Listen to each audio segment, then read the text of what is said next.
About this with Maxwell Marlowe, who's Director of Research at the Adam Smith Institute. Good morning to you, Maxwell. Morning, Julia. How are you? Very well indeed. Lovely to talk to you.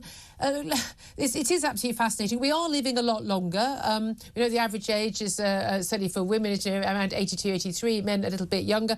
The average age has fallen in the last few years, not just through COVID, but also the measures aimed at tackling COVID, which have had a massive impact on our health and our ability to get health care from the NHS.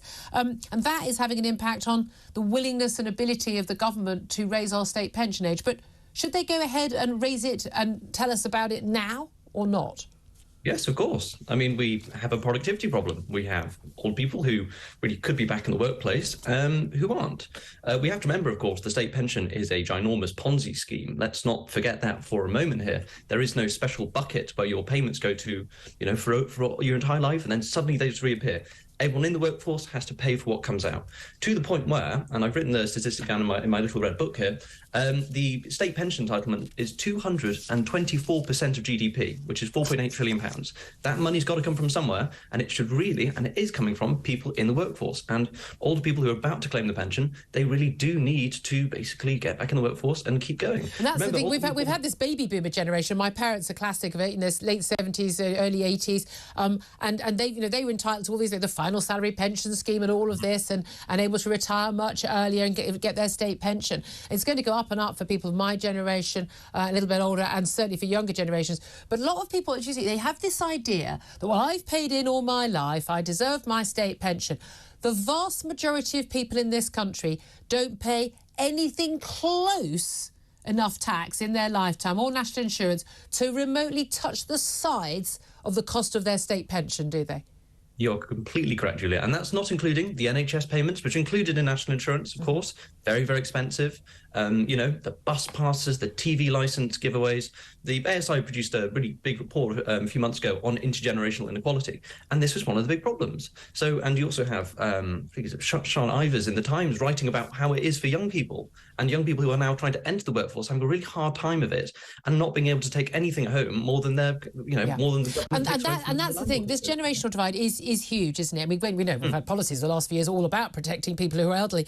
A lot of people, though, got hit by pension age going up, particularly those women, the WASPy women, who basically had a big jump because they also saw that as a result of European law, the equalisation between the pension age between men and women. I thought that was frankly long overdue. It should never have been any different. But this is the thing, you are looking at, they have to give roughly 10, there's an expectation there should be at least 10 years notice of when people are going to retire. I think a lot of people might expect it to be sooner. But this was kicked into the long grass again and again and again, wasn't it, by numerous governments, and Gordon Brown for many years as Chancellor and Prime Minister, and Tony Blair and others since, because it's a terribly uncomfortable thing to tell people you're going to have to work longer, pay more tax and get less of a pension.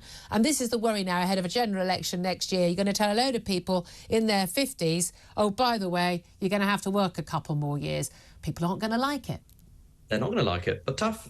We are in a massive emergency. We need you in government. But do you think this is the sort of thing the government, they should actually do a press conference and say, look, the numbers don't add up anymore. You're going to have to work longer.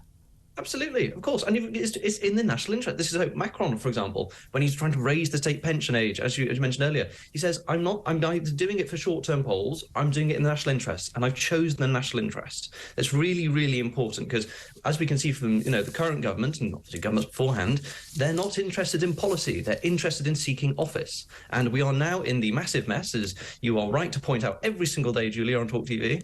We're in this mess because politicians are so short-sighted. They can't get over the long-term policy decision. So to raise the state pension age and do it soon will fix a lot of problems down the line for them. I mean, could even save them a few votes. Well, indeed. I mean, over the long term, make a huge saving. But here's the thing, just final question.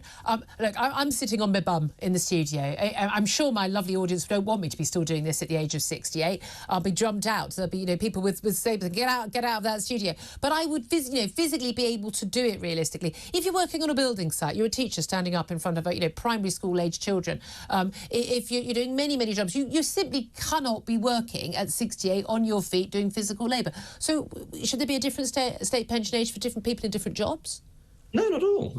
What the government really has been doing and should be doing is encouraging reskilling. So, for example, if you're a builder and you're getting older, it's a physically demanding job. You can't keep doing that for the rest of your life. But the government has been trying to set up skills funds and skills boot camps, basically to retrain older workers. And you have your midlife MOT to really look at where you're going. And you can very easily retrain, given the amount of resources the government are throwing at this at the moment, billions and billions and billions into this, to ensure that people can transition over to a career which is more suitable to them. The interesting thing, of course, is actually it's incredibly how bad retirement is for people. There's a very, very large body of evidence that actually retiring is one of the worst things you can do for your health, interestingly. Exactly. Well, hopefully we've got a little way to go till that point. You rather longer than me. And Maxwell, you'll be retiring at 100, mate, by the time you're judging by your age. Maxwell Marlowe, Director of Research at the Adam Smith Institute, the Free Market Think Tank. Thank you very much indeed for that. Well, a bunch of people who are definitely seeking to retire earlier.